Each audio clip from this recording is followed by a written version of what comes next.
is going to be amazing. God tier. Yeah, he's one of the Mount Rushmore actors. Yeah, Mount Rushmore has 4 faces on it, right? Yeah. Who are your 4 Mount Rushmore actors? Definitely. Is the top 4 actors easy? He's not even any like 5th or 6th place that they're like close. I mean, because you said that very fast. You must have like thought of this. I mean, way in advance.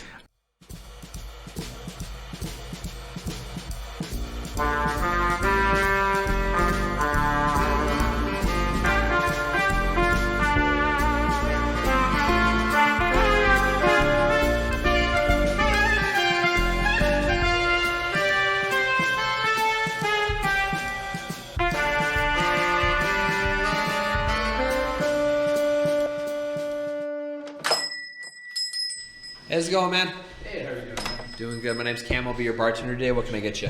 You know what? Let's start off with a beer. What do you suggest? I have the 4 Peaks Joy Bus. That's really good. And then I have a Blue Moon.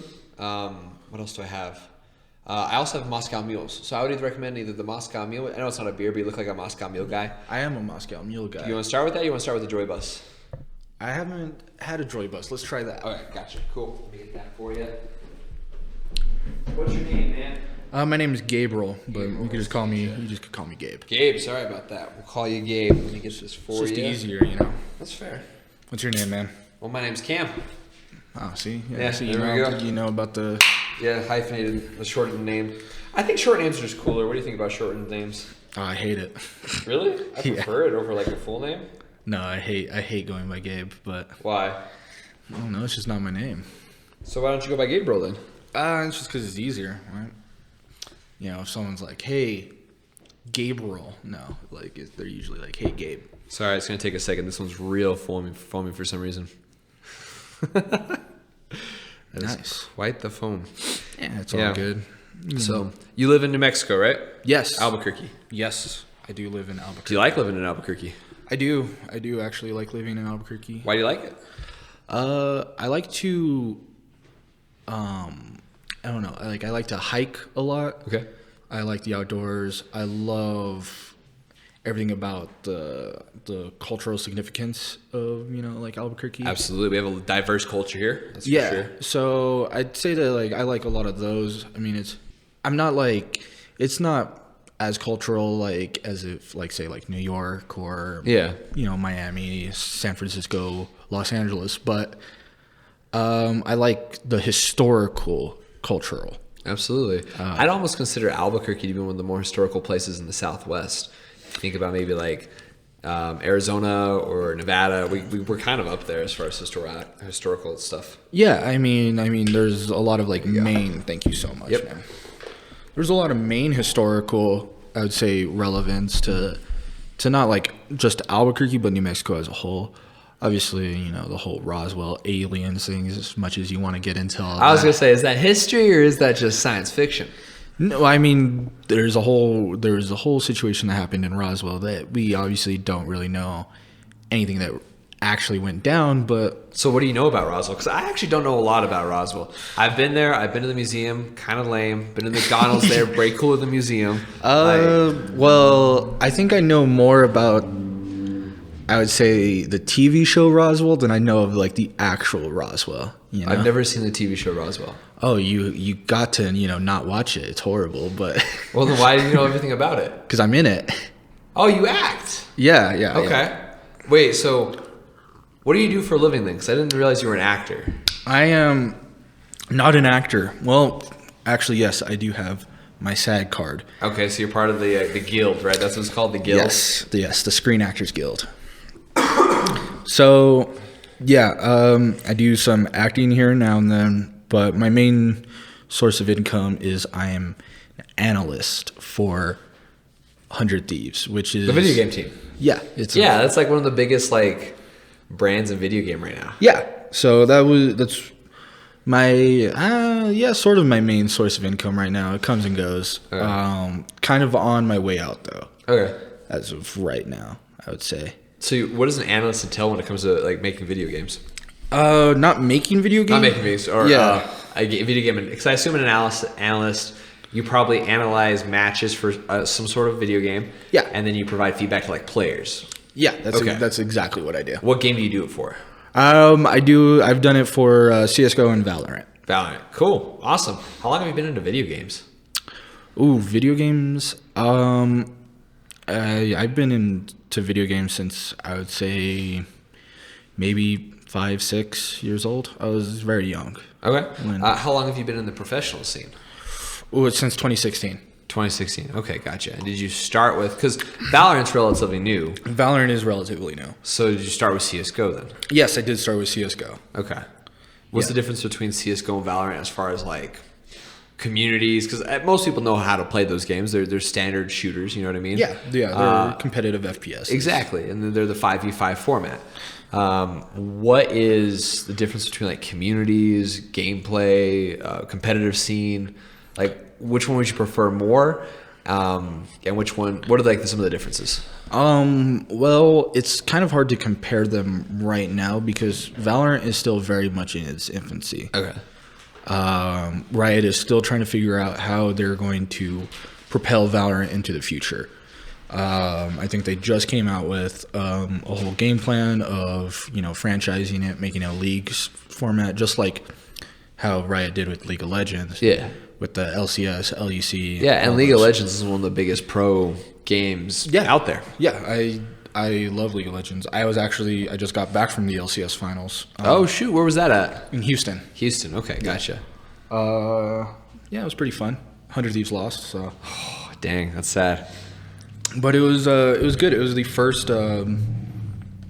first like live League of Legends experience that I've ever like been with, because I never really liked League of Legends until like 2020, and then that was just like peak COVID. So yeah, obviously there's no live events. No, absolutely not. Because once COVID hit, I feel bad because, I mean, at least the video game competition could survive because, I mean, that's literally what video games are. They're individual things.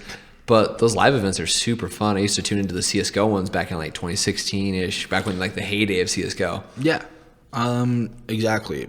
I'll it's what makes it worth it to the pro players. Just that competing, it adds another level to them that they could like level up per se.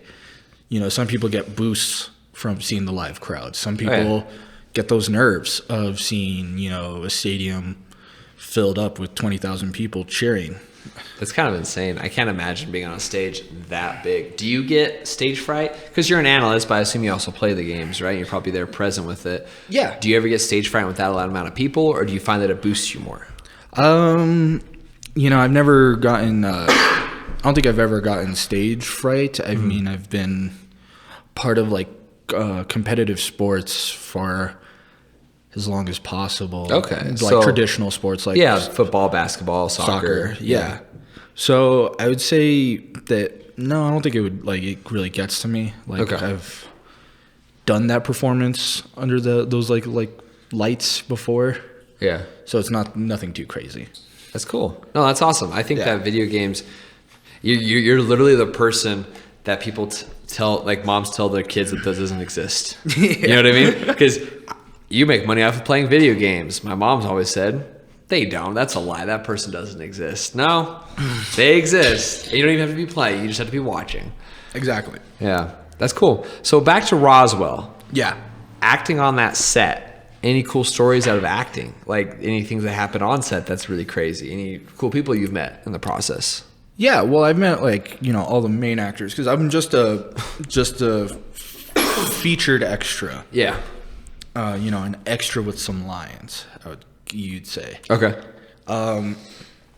So no, I don't really I've met all the actual actors, the big name ones. Mm-hmm. They're all really nice people, I'd say.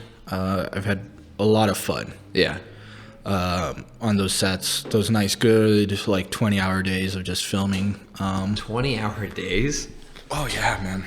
What's that like filming a 20-hour day? Because that sounds stressful. That sounds bad. That sounds kind of shitty.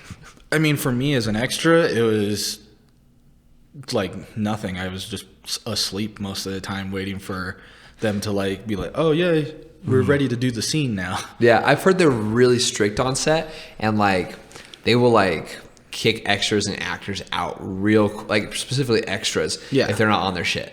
Like if they're like messing up a lot. Yeah, if you're not like, I mean, first of all, it's like a job. You're getting paid to do it. Yeah. You have to be a professional about it. Come here, you work, don't, look into the camera, things like that, You gotta really be professional about it. Try not to eat up too much screen time.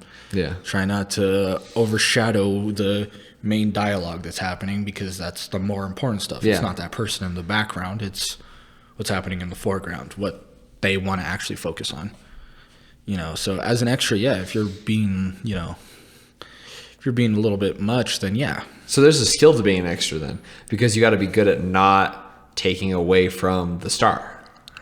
I guess. I mean, like, just being an extra is just being there. Just being there. The best thing that you have to learn how to do is pantomime, which is just... Oh, so figuring out how to talk without... Exactly.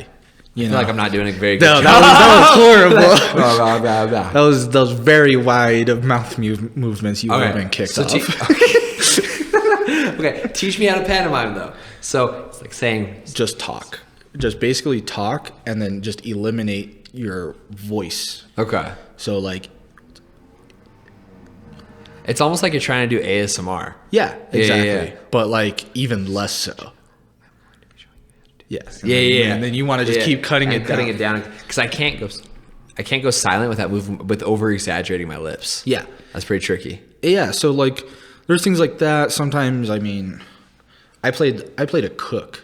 Okay. I didn't have to pantomime. I was great, Was this on Roswell? Yeah. So you were like a line cook and whatever. Yeah. All right. Gotcha. All I had to do is just all day be cutting. Okay. So when you say you had lines, your lines were like order up and stuff like that. My lines were exactly order up. Okay. I said order up a couple of times and I'm in the guild. There you go. I think you need like 6 or 8 lines. What does it mean to be in the guild versus just someone? Is that like a union or like what is that? It is a union. Essentially, not gonna lie, don't know too much about it because I just do it for fun. Okay.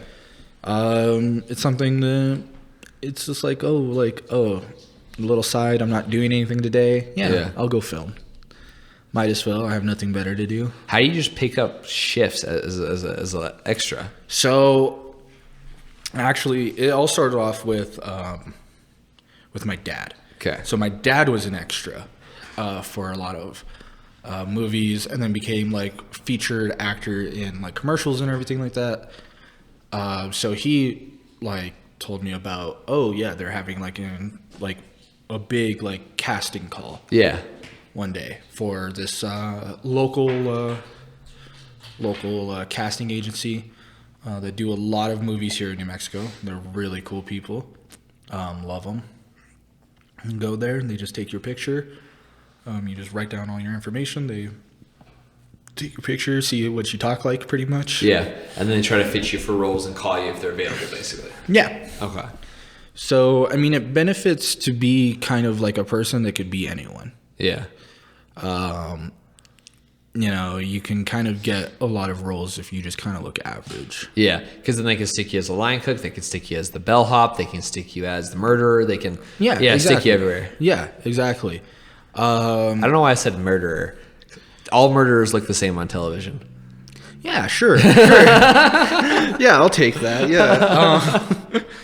But I would say, like, you want to, like, if you just want to just do extra work, you want to kind of look, normal, but yet have that like uniqueness about you that makes you stand out a little bit from the normalness. Okay. And then when you start going into your more featured extra roles, then you could accentuate those things that make you unique. Yeah. So you want to be just normal enough to fit every role, but unique enough to be picked out among the normals. Yeah. Okay. Essentially. I feel like that's pretty difficult to do.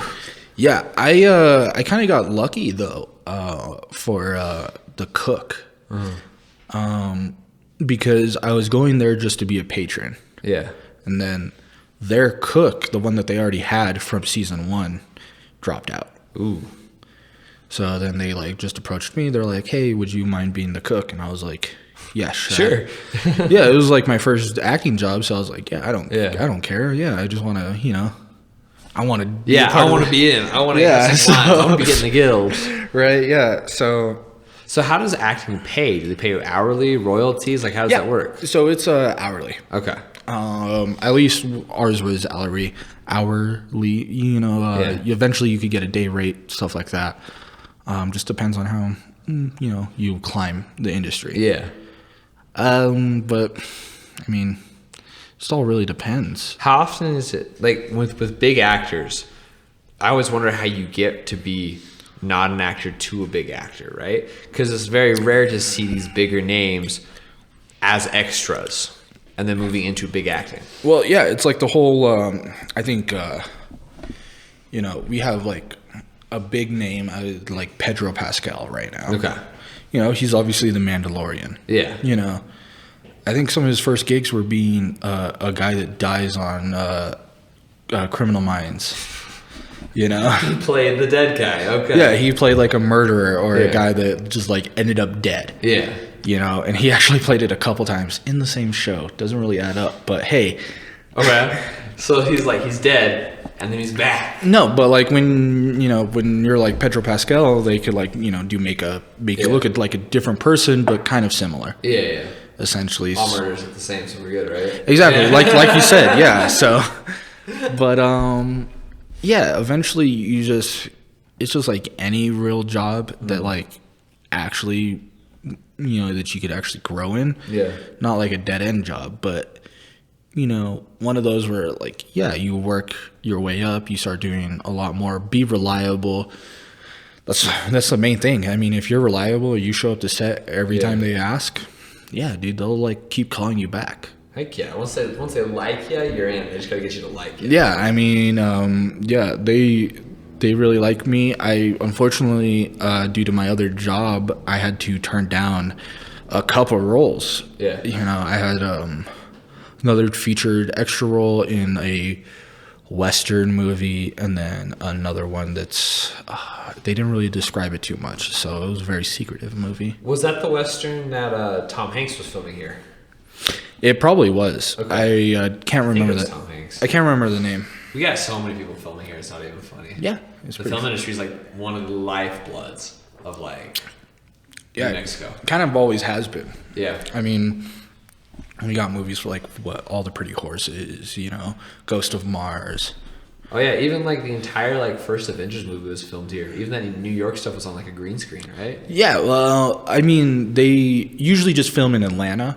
Yeah. Because downtown Atlanta kind of looks like New York. Yeah, very similar. And that's where all the big production companies actually are in Atlanta. Then they have like in Toronto. Toronto. Toronto. You gotta cut it. The T. Can't pronounce that second T. It's mountain, not mountain. Yeah. Toronto. Toronto. But yeah, obviously, yeah, like at a Trisco Heritage. Yeah, that's where the entire first sequence was. They moved to Trisco Heritage. Yeah, gotta love it, The good old Trisco Heritage. Oh, man. Yeah, so... Yeah, New Mexico, I mean, obviously, like, also the rail yards. Yeah. The rail yards are, like, in everything. Yeah, that was Transformers. Yeah. Snow. They were in Snow. Yeah. They're in a lot of things. A couple Jackie Chan flicks. Yeah, there's that one where he's the Spy Next Door. That's all filmed in New Mexico, I think. Spy Next Door. Yeah. There's, like, all kinds of stuff filmed here in New Mexico. Yeah, and Netflix has an office here, and they got all kinds of stuff here. Yeah, and then the I-25 studios, Santa Fe studios. Yeah. Then obviously the big name is Breaking Bad. Oh yeah, Bryan Cranston is a G. He's a lord of television. Everything he sneezes, and he'll get like a Golden Globe. Like honestly, that guy is so good. Yeah, man. I mean, he was the best part about like 2014 Godzilla. So. Maybe one of the only good parts about 2014 Godzilla. Right. Hey, don't get me started on Godzilla, man. Okay, let's get started on Godzilla. I'm curious now. What's the best Godzilla? The best Godzilla? The best Godzilla. I don't know.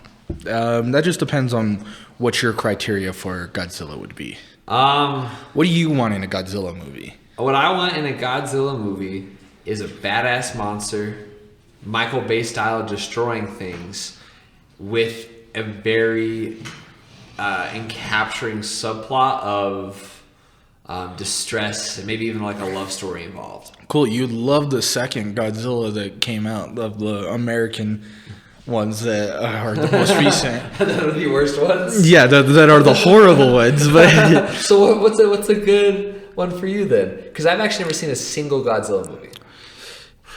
wow, a good Godzilla movie. I mean, the originals are amazing. Okay. That's mainly not because of like the acting or anything, or the CGI or the fights. They're all pretty bad. Because they're pretty low budget, right? Yeah, it's a guy in a suit. Yeah. You know, so. Oh yeah, it's like when Mothman comes. I've seen that scene where they're fighting. Yeah. Like two guys in a suit. Yeah, so.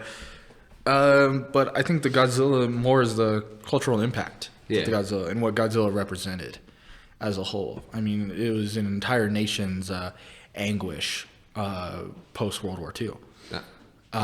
Really? Yeah. Are you talking about? Because I didn't actually know that.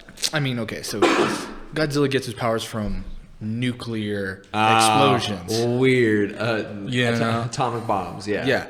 So Japan made this to kind of deal with everything. Yeah. It was kind of like a subtle little dealing with it, but not really out there. It's subtle. Yeah. It's just in the nature and in the word. Yeah. So we get Godzilla, and he's destroying this nuclear powered creature. This monstrosity is destroying cities. So is he a symbolism of World War II America? Essentially, but I think it's more how the Japanese, nation as a whole, kind of dealt with post World War II. That's fair, because they had to come to terms with Imperial Japanese, which Imperial Japan, in my opinion, is one of, if not the most evil reigning dictator government thing in history. They were awful as a government. Yeah, I mean, there's a lot of, anything that's like postmodern is pretty bad. Yeah. Or pre-modern is pretty bad in terms of government affairs. No, yeah, absolutely. Well, but even back then at that time, America had a decent government. Britain was figuring their shit out. They were giving back India finally. They were slowly figuring their shit out. Yeah. But of that time period, controversial here, but I would go so far as to say that Imperial Japan was worse than Nazi Germany. I mean, because of have you listened to Dan Carlin? Yeah. Okay, Dan Carlin's Hardcore History. He does a piece on it, and it's like a 14-hour multi-part thing. Yes, it is. It's a journey, and it's the horrors that were inflicted on by the Imperial Japanese that people just don't even talk about or know about. It's insane. Yeah, it's one of those things that's like, at the time you just had the bigger names in evilness. Yeah, you had Stalin, you had Hitler. Obviously, Mussolini. The worst dude. Yeah. Mussolini. People don't Mao talk Zedong. About, yeah, Mao Zedong. The homeboy from Cambodia. That dickhead. Pol Pot. Is that Cambodia? Oh, yeah. I think that's somewhere in Africa. Pol Pot, though. All of these are super, super evil dudes. I don't even know the name of the evil dude in Japan. I just know that Imperial, off the top of my head, I just remember Imperial Japan. Yeah. So, it's just, it's one of those things. Yeah. Dictators. Gotta hate them. Gotta hate them. Exactly. Dictators, you gotta hate them. They profit on human suffering and they perpetuate violence. Yep. Yeah. See, and I think that for the dictators in the world, the ones that we currently have in the world seem to be less destructive and violent than previous ones. Because I think about Kim Jong-un. I think about Kazakhstan's president, right? Yeah. Or Putin, right? Fuck Putin, right? Yeah. To me, when I think of evil, pure evil, like Satan himself, right? Yeah. I think Hitler. I think Pol Pot. I think Stalin.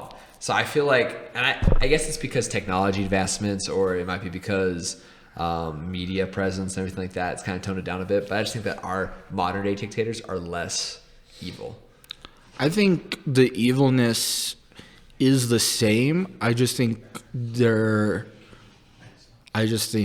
there is also so much going on in the world that I don't think people are really caring. And then on top of that, they're not doing all too much craziness. Yeah. But that's not to say that their evilness isn't there. That's fair, because they're still very evil. Yeah. Right? Extraordinarily evil. But they're not perpetuating violence in the same militaristic and aggressive fashion. Yeah, I mean, previous ones. It's just because you can't anymore. Yeah, it's really hard to. Yeah, which is a good thing. Progress in the world and whatnot. Yeah, I mean, if you try to, do any like crazy war crimes, I mean, you're getting the wrath of the United Nations, which isn't a huge wrath, but it's still something. Put sanctions. Oh no, sanctions. Yeah, I mean. It's just kind of crazy what's going on in Ukraine right now. It's sobering. Yeah. Because here I am in New Mexico, in Albuquerque, New Mexico, and I'm complaining about having to pay $3.88 for gas. Yeah. And meanwhile, families are being torn apart and murdered in Ukraine. Exactly. I mean, you know how I see it. Gas prices rise, gas prices fall. Yeah, that's just... If that's the price I have to pay to show less support to an angry dictator, I'm for it in a way. You know what I mean? I'm not really going to be too up in arms about gas prices, obviously, because for me and, my jobs and, how much I travel, it's kind of a necessity. So I don't care really what it is. I'm going to have to pay it, unfortunately. That's just kind of how it is. Kind of sucks. You going to go into electric vehicles eventually? Oh, yeah, I definitely want an electric vehicle. I mean, they're just a little bit better. My house right now, though, I would need to get kind of an older house. Yeah, so you'd have to figure out the power thing. Yeah, no, the power is definitely on the older side. I think, in our sidewalk, we still have the day that the Apollo 11 landed on the moon. So, like, the date carved into it. Oh, shoot. So it's that old of a house. Dang, that's, like, real old. Yeah, so the electrical has not been up to date. So definitely have to get that before I could get a car to plug in. That's fair. Especially because we live in Albuquerque. I mean, if we lived in San Francisco, I don't need a house. Absolutely. Because San Francisco, they're everywhere. The charge ports everywhere. And exactly. They're getting that here, though. Like, if you go in downtown... Or if you go to Nob Hill, you park anywhere. There's reserve spots. There's ones right by the library, the board game library. Empire. Yeah, Empire, dude. Empire is the spot. While we talk about that, can I get you another drink? Want another. You know what? Let's go with that mule. That mule? Okay, I'm gonna get you a different cup for that one. Awesome. Yeah. But yeah, no, Empire is fun. I love that place. Absolutely. I love Empire. I practically lived there before the pandemic. Yeah, I feel that. I'm really happy they stuck around for the pandemic too. I was really worried about them. Yeah, I think every business every like family business, you're just kind of like, shit, these mom and pop shops might go down. It just kind of sucks, but it does. But I mean, shit happens, right? If it wasn't the pandemic that was going to do it, it was economic turmoil. It was one thing or the other. Yeah, I mean, can't blame the pandemic. On everything. No, absolutely not. I think that people blame the pandemic on way too much because it was shitty for everyone. Yeah. So it can't be an excuse at this point. Yeah, exactly. You either move on or you dwell on it, and you are okay with. Yeah, especially for the people that like didn't lose loved ones. Yeah. People that just went about their days. They just couldn't go eat. Go out for food, which you still could. You just couldn't sit down. You know what I mean? But that's a luxury that we got really used to. Yeah, it's crazy as Americans. Yeah, because like I have a luxury now with, let's say, Amazon, where I can get 1 to 2 day shipping. Yeah, that's insane. And of course, that's going to cause supply chain issues. Even 10 years ago, that was no way that was going to be exist. It'd be 7 to 10 days to order anything online. 10, 20 years ago. Exactly. I mean, now that we have that warehouse here, you get same day shipping. Same day shipping, like drone deliveries coming. It's insane. Yeah, it's kind of fun. I watched a documentary on how the supply chain is directly affected upon the consumerism of us wanting things same day, next day, 2-day shipping, all that kind of stuff. And that's what's really bottlenecked it and caused it into the dilemma that it is right now. Yeah, I mean, because we're just, we got really comfortable with the fact that we have a computer in our pocket. Yeah. The fact that we could, get all the answers immediately, that kind of propels us wanting like, oh, yeah, well, I ordered this book. I want it right now. Like, oh, I don't want to wait, a couple days for my new keyboard to come in. I want it same day. Yeah, absolutely. Like, this is why we have people that, are complaining at, Best Buys and everything that they're like, oh, we're out of stock because everyone else had the same idea. Oh, yeah, because didn't graphics cards go way the heck up? Yeah, but that's just due to cryptocurrency mining and everything, things like that. Okay, gotcha. Because you need a graphics card to crypto mine. Yeah. Are you into crypto? I'm not. Yeah, I mean, I have about a couple Bitcoin, but I mean... Oh, you have Bitcoin. Yeah, I mean, I got it early on. Okay, gotcha. I got it early on. I used to just spend it on randomness back when Bitcoin still was like worth like $5. Yeah, back in the day when it first started, and everyone was like, "What's this coin? This is never gonna be anything." Yeah, and I just used it to, some people wanted to get payment that way. Yeah. Some like artists that like I had, did commissions for and stuff like that. But then so you'd spend like 30 Bitcoin on a piece of art. Yeah. Oh, so if you had kept those 30 Bitcoin, that I would definitely, be very secluded and, in my mansion right now. But you wouldn't be here in New Mexico. What is your opinion? 'Cause we were talking a lot on politics, which I kind of like. What is your opinion on Elon Musk buying Twitter? It's whatever. I don't really care about billionaires at this point. That's fair. But that's a lot of power that a billionaire has. Yeah, you could just not use Twitter though. Yeah, which I actually don't use Twitter. Yeah. Right? I use Twitter and it's he's like, "Oh, it's going to be more free speech." Yeah. So we're going to unban everyone from the right. Everyone that we ban from the left are also getting unbanned. It's just going to be it's just everything. It's just going to be the internet. Yeah. And that's how it was before, we had this crazy,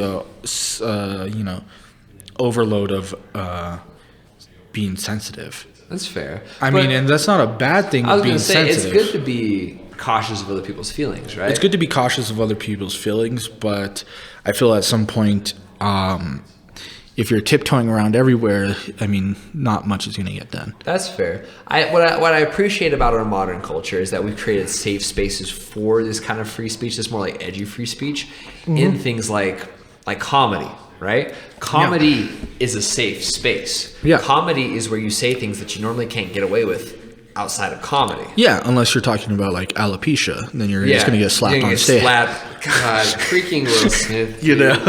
So. Honestly, I'm going to call him out. That was a bitch move Will Smith did. That was... I mean, that's just... I mean, you could do an entire character study on why that's actually not completely his fault. But... You're right. It's definitely not completely his fault. Yeah, you could just go into a total, psychological breakdown of how he was breaking down. Yeah. As a man, I mean... Especially with his relationship and everything like that. Yeah, I think the real, bad person there is definitely Jada. Oh, yeah. I mean, talk about not having any talent, but also, Oh, shit. Call him out. Ruining your husband, man. I don't think I've ever seen her... work ever. I can't think of a movie song. I don't even know what she does in the industry. Yeah, she's an actress. Okay, what is she in? I mean, more recently, she's in the Equalizer TV show with Queen Latifah. Okay, I haven't seen that. Yeah, I haven't seen it either. And I actually kind of like Queen Latifah, so. Yeah, Queen Latifah's cool. That TV show, though, it's not that interesting to me. Yeah, I mean, it's, it's a take on an old TV show that got turned into a great series of movies. Yeah, I've seen the Equalizer movies. Those are fantastic. Yeah, I mean, anything that you get Denzel to do is going to be amazing. God tier. Yeah, he's one of the Mount Rushmore actors. Yeah, Mount Rushmore has 4 faces on it, right? Yeah. Who are your 4 Mount Rushmore actors? I would say, Denzel Washington, Tom Hanks, Leonardo DiCaprio, Daniel Day-Lewis. Remind me who Daniel Day-Lewis is, because I can't fit the Played face to him. Abraham Lincoln, Bill the Butcher. Gotcha. Oh, yeah. Yeah. Dang. So you're putting Leonardo DiCaprio, Tom Hanks, Denzel Washington, and then Day-Lewis on there. Yeah. Okay. Definitely. Is the top 4 actors. Easy. There's not even any, 5th or 6th place that they're, close. I mean... Because you said that very fast. You must have, thought of this I mean... way in advance. I don't think I've ever really thought of my, top actors in that sense. It's just when, I think of, those who you want to, who you want as a statue to represent film. Yeah. I would say, Tom Hanks, very diverse character. He could do, the fun movies. He could be, He's Woody. Woody. Yeah. He could do the sad, very, very drama-filled movies. I mean, we have Castaway, Philadelphia. Saving Private Ryan. Yeah. Yeah. He has these movies that, move you. Yeah. Both whether it's going to make you laugh, in Big. Big's a good movie. Yeah, so... Forrest Gump. Forrest Gump is a little bit of everything when it comes to Tom Hanks. Exactly. And I think when you, look at Tom Hanks, you're just this is an easy guy to, look at. He can enjoy it, too. Everyone enjoys Tom Hanks. Yeah, it's hard not to. Yeah. I mean, yeah.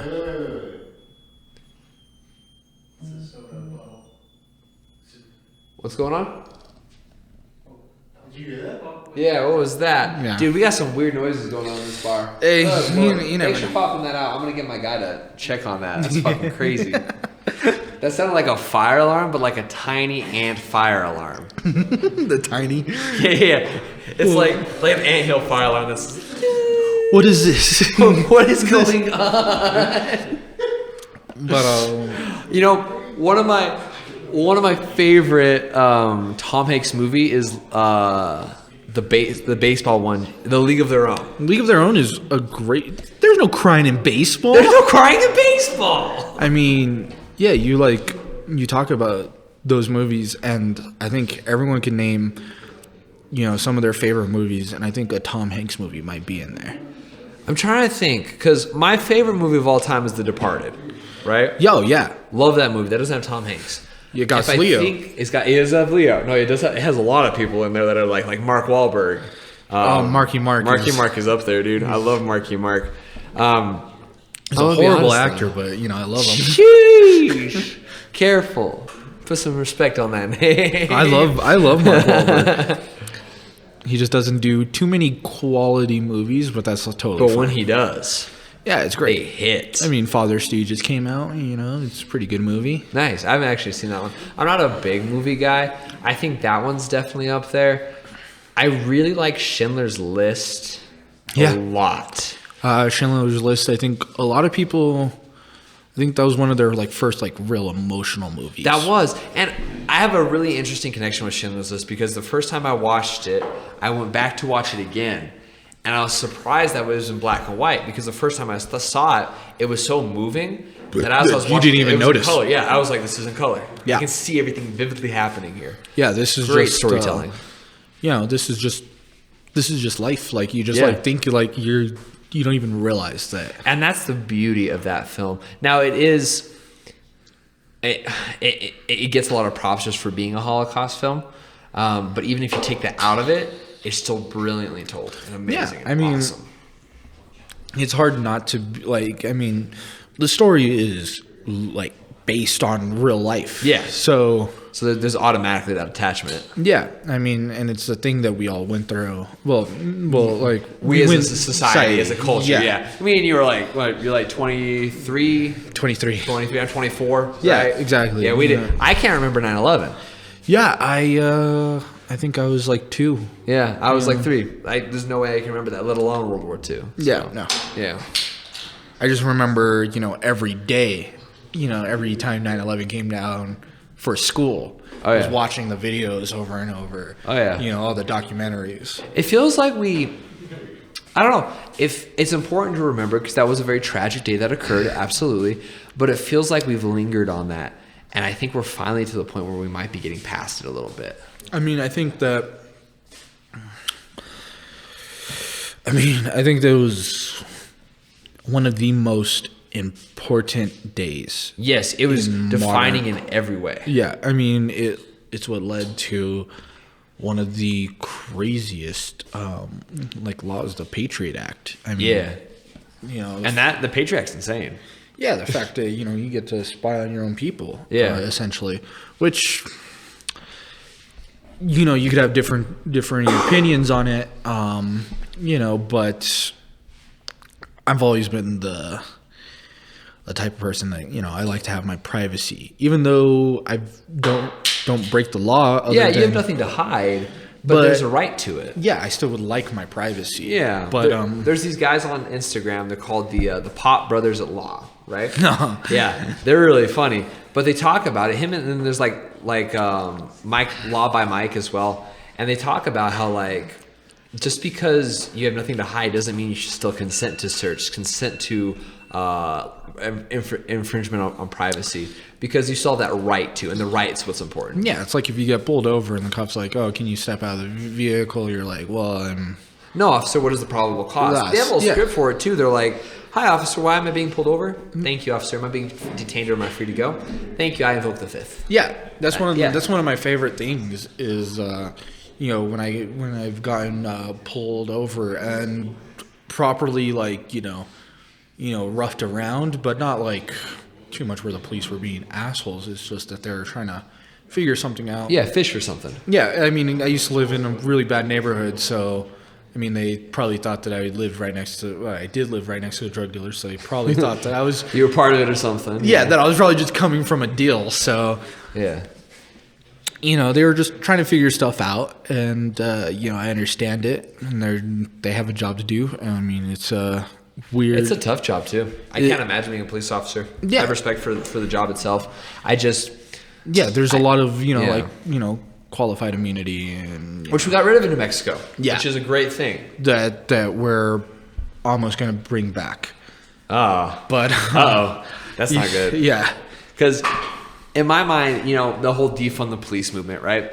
Yeah. That is more than just cops. That's better cops. That's better paid cops. And that's giving better cops trained, and giving cops the better resources, like having homeless specialists, having drug use specialists on the field, requiring mental health checkups, sensitivity training, racial minority training.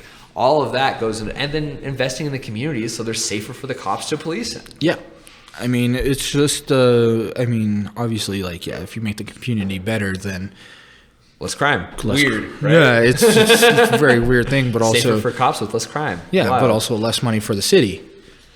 That's fair because we're investing more, so they're losing money out that way, and then they get less tickets. They probably just become more narcs on the parking tickets and stuff like that to make up for it. Yeah. Speeding, if you go, the 4 over, you're going to be done. It's not going to cost a point on your license, but you're still going to get fucked over. Yeah, absolutely. And what, a speeding ticket's something like $100, $200 minimum? Yeah.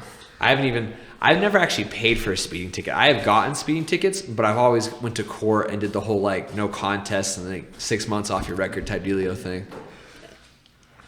Yeah, I've never gotten a ticket for speeding as much as the egregious speeding I've done. Well, in Albuquerque, they got bigger fish to fry, so they're not. Yeah. Which is unfortunate because I wish that their fish to fry was speeding. Because if their main concern was speeding, we live in a very good society. Yeah, but when you're doing 140 and 50, That's illegal. Yes, that's bad. That's very illegal. That's bad. That's very dangerous. I was just doing that in game though, not real life. Oh, I was gonna say, sure. What the heck? Yeah. We'll keep it in game. Good Lord. I'm not trying to, admit Incriminate to yourself. Yeah. In a bar setting. Yeah. Wild. You never know who's listening, man. Yeah. You really don't. That's true. Guy across in the bar could be, Are you a cop? Yeah, you a cop?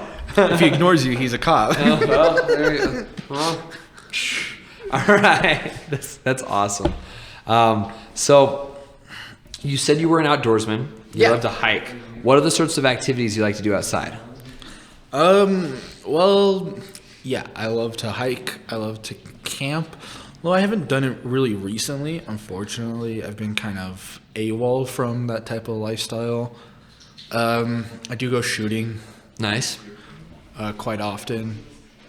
It's a whole nother ordeal shooting is, but With like airsoft, real guns, paintball, like no, I mean like real guns, like just shooting real like a guns. shooting range. Yeah. Yeah, this is the whole nother like can of worms of. That's fair. And that's a tricky one too, because Yeah, I don't know. It's just tricky. It's just super tricky. Because part of me is like, well, we've had a lot of school shootings here in Albuquerque recently. Yeah. From last year that really hit home. That are very, very close. Yeah. Right. And ever since that's occurred, I've been like, I want kids to stop dying. It's simple. yeah, But should you effectively place a flat out ban on all guns? Well, there's arguments both sides that have some validity. Yeah. Ultimately, I just want kids to stop dying, though. yeah. I just want the community to be safer, more more informed, and understanding of how guns work, more safer. So, how would you fix the gun issue? Oh, I'm not in a position to fix the gun issue. I don't think I properly could. Especially because I'm, a little biased. I like guns. It's fair. I shoot guns a lot. I shoot some of those egregious guns that probably should be banned. But, no one should have a grenade launcher, but, it's really fun to shoot. In Albuquerque, to New Mexico. New Mexico is one of the loosest gun laws in America. Yeah, but I mean, throughout the entire United States, you could definitely, just paying a tax, you could get a grenade launcher. I don't think that should happen. Yeah. That's one of those things that we're like, yeah, no one... I mean, you can't shoot actual explosive, rounds through it. I mean, but you could shoot, the socks that the police shoot in riots. that are non-lethal. Yeah. You could only shoot non-lethals out of your grenade launcher. But those are still very damaging. Yeah, I mean, but there's a reason why the police are trained not to shoot the socks at people. Shoot it at the ground so it bounces and hit the people. It's it's non-lethal at that point. Things like that. Okay. I mean, if you get a chalk round to your chest, though, you're going to be feeling it. Yeah, it's it's going to be bad. Yeah, it might be it could be deadly, but it's a non-lethal. Okay, gotcha. Are you doing good in that drink? You want me to get you one more, or are you still chucking? All right, that tells me what I need to do. I got one more Joy Bus. Do you want it? Yeah, might as well. All right. Might as well. So do you have any crazy stories about being outdoors, being camping? I love hearing camping stories. Yeah, I have quite a bit. I mean, I've experienced a lot. Me and my close friend, we're real outdoorsy guys, but we kind of always get ourselves into some trouble. Okay. Tell me about some of these times you've gotten into trouble while I pour you this drink. Because remember, the foam on these got awful. Yeah. Well, I would say there's a couple times where we went to a campsite that no one really goes to all too much. Okay. It's by Red River. Here in New Mexico, right? Yeah. Yeah. Yeah, we were looking for Forrest Finn's treasure that was found. Wait, what's Forrest Finn? You don't know about Forrest? No, tell me about Forrest Finn. Yeah, tell me about Forrest Finn. I don't really know the backstory about him. It's just a guy that hid some treasure here along the Rockies. Okay, which spanned from New Mexico to Montana, right? Yeah. So, but in his thing, he talked about it being like a damp area. Okay. So we assumed it was by a river. Okay. So we chose Red River. as one of our locations that we were gonna like search. Okay. I think it was actually found in Colorado. Oh, so someone like this is real. Yeah, no, it's real. It's like What was the treasure?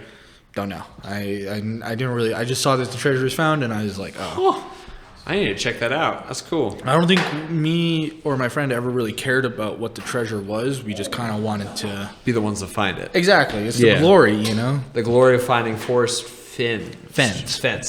Forrest Fenn's treasure. Yeah. So anyway, you're out in Red River. Yeah, we go to this site. It's kind of a secluded site, Okay. which was good because we wanted a secluded site that we'd be able to, do some hard investigation skills. Fair. Got to flex, Yeah, we have to be, really good, CSI, guys. But we get to the place and they have one of like the bathroom like urinal type like places out there, like it's just like really shady, right? Yeah. But we go to it and then we see just like 3 like gash marks across the door. We're like, ooh, that looks dangerous. We're like, we don't know if that's actually good. Yeah. So we're like, fuck it. Like, I need to take a shit. So, let's go into this door. Yeah. Being real like horror movie people about it. Like, oh, let's go into the dangerous room. Don't go open that door. It goes and opens the door. Yeah. We go in and there's blood everywhere. Oh. Blood everywhere. We're like, we're good. And we just dip immediately. You didn't want to figure out like what that blood was? No, we didn't really care at that point. We're just like, yeah, a bear probably got in and ate something? yeah. Were you worried that was like a human being or what? I mean, if it was, what can I do about it? Fair. I was 17 at the time. I don't think I could have done anything about it. I was fresh out of high school. That's fair. So yeah, we just decided to go camping in there and look for some treasure. Never found it, obviously. Yeah. Or else you wouldn't be talking to me today. No, yeah. So that's actually last call. So that's going to be your last drink. We can stick around for a little bit longer, but once the lights flash again, I'll have to kick you out. But, All right, for sure. yeah. I appreciate you coming though, man. I enjoy getting new people, new guests to my bar. So Yeah, of course. yeah, absolutely. Always. So the blood in Red River. Do you have any other cool camping stories? I mean, I've had some like points where I like lost my campsite and with my cousins and it was raining and we kind of had to like make a temporary shelter so that we wouldn't Hypothermia. yeah. And then after like like Albuquerque weather, like after like a couple hours, sorry, New Mexico weather, we would just the weather would clear up, and it did, and we eventually found our way back. It took quite a bit of walking now. We were That's fair. very far away. You strike me as the kind of guy who plays a lot of airsoft. Yeah, I do play a lot of airsoft. I don't mean that as an insult either. I actually really like airsoft too. No, I love airsoft. I'm the airsoft manager here at Ruckus Airsoft. Oh, Paintball and airsoft. I'm the airsoft manager. So you're like a big deal in the airsofting league. Or airsofting game. I don't know if there's a league here or not, but Yeah, we actually do have the RAL, the Ruckus Airsoft League. whoa, shoot. Which is a tournament-based format, 5v5. 5v5, as all of good FPSs are. There, yeah, right? 5v5. Get winner takes some cash home. That's really cool. Yeah, last couple times, guys have taken home. The first place guys take home $500. Nice, and it's just a Saturday of tournament. Yep, Saturday of tournament. Nice, that's really cool. So, is there any other places besides Ruckus, or is that like the main go-to? Because that's the only one I've ever heard of here. Yeah, unfortunately, we're the only like officially like airsoft It's field. like a legit one, not like a backyard. Yeah. Yeah. Unfortunately, I always wish that there are more because that just always like improves the Yeah. the if there's sport. multiple competitions in town, Yeah, it just grows the everyone's sport. quality raises. Yeah. Exactly. So unfortunately, yeah, Ruckus is the only one as of right now. But hopefully in the future, we could grow it a little bit more. And so it's paintball and it's airsoft. Yeah. How do you play? How does that work? Like different days for everything, or we have airsoft going on during paintball. So yeah, like I mean, we just have different fields. So we just rotate the fields pretty much. Because it's way out there near like the volcanoes, right? Yeah, it's right by the sheriff's shooting range. Nice. That's oddly fitting, actually. Yep. Yeah. Right right past the Amazon warehouse. Yeah. So there's a stereotype that is perpetuated about airsofters. In fact, South Park recently just did an episode on airsoft. Yeah. Have you seen that one? Yes, I have. What is your thought on that? Is it accurate? Like, who airsofts? What type of person airsofts stereotypically, and then what's it like for real? I mean, stereotypically, kids. I get a lot of younger kids that watch, they look at Call of Duty. Yeah. And they're like, oh, I want to do that real life, so they go in airsoft. We get a lot of guys that are into shooting real steel, which is shooting real guns. Yeah. That are like, oh yeah, we kind of really want to experience the action, right? Yeah, the movement, the adrenaline. They want to almost like mimic like war movies. It's also a good way to, if you are into like speed shooting or like into actual like 3-gun drills, like how people train for like movies and everything, like doing switching from pistol to rifle to shotgun. You could get that down really well. You could get your movements down really well in a real life setting. Yeah. So a lot of people do it for that, and then we do have veterans that come out here too that are okay. It's just a way to de-stress, I guess. I could see that. I mean, when I've gone, because I've actually played airsoft at Ruckus, it's really cool. I think I might have even seen you there before. But with Ruckus Airsoft, I find that there's 3 groups of people. There's the military folks, which either real military or just want to be real military, right? Yeah. There's the edgelord teenagers. Yeah. And then there's the casuals. Yeah. And I think that's like everyone falls into one of those 3 groups. Definitely.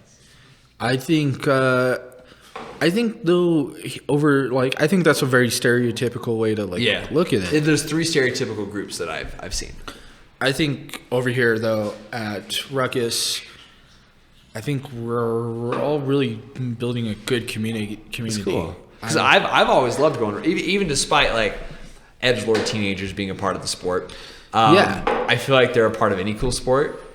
Yeah. And I like Ruckus a lot. I like the Alamo field. Oh yeah. The Alamo field is my favorite field. Yeah. It's super cool where they have like the tires and everything. That's cool though. That's the end. So I gotta kick you out. So you can go ahead and finish your drink real quick, or you don't have to if you don't want to. Yeah, you gotta. Yeah. All right, waste not one. I was a steak kid, I have to. You're a steak. Yeah, you can drink it. Then you got it. While you're sipping that down, though, I want to let you know I do have a podcast. It's called the Let's Have a Drink podcast. It's conversations like this, talking to people, getting people a little buzzed, and ask them questions. So you can check it out on YouTube, Spotify, Apple Music. It's now on Amazon Prime, and it's also on Google Podcasts. So. For sure. Let's have a drink podcast. Let's have a drink podcast. Yes, sir. Cool. All right, Gabe, it was great to meet you. Nice to meet you, Cam. Have a wonderful day. Drive safe. All right. Awesome. Thank you.